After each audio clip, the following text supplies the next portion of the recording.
É unha das 36 empresas da provincia de Lugo adheridas ao plan de auditorías e asesoramento gratuito sobre novas tecnoloxías que ven de poñer en marcha a Deputación. A súa xerente amósanos as instalacións.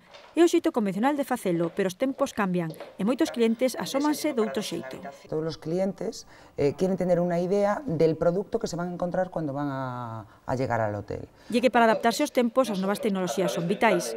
O primeiro paso para mellorar é coñecer de que situación partimos. Ir in situ a las empresas, preguntarles y analizar en qué situación están desde el punto de vista tecnológico y una vez realizado ese análisis, después un poquito hacer un seguimiento y un asesoramiento in situ. Un asesoramento que contribuirá a darlle un pool a negocios como esta academia online. Siempre es mejor que alguien externo y experto pues mire un poco cómo estamos, sobre todo pues si viene pues de la Diputación, que te da un poco de más confianza, pues que mire lo que estamos haciendo bien y lo que estamos haciendo mal. Pois nos dé un pouco de pautas por donde dirigirnos. Un plan do que aínda poderán beneficiarse outras 14 PEMEs lucenses. Poderán sumarse a través da web da Deputación.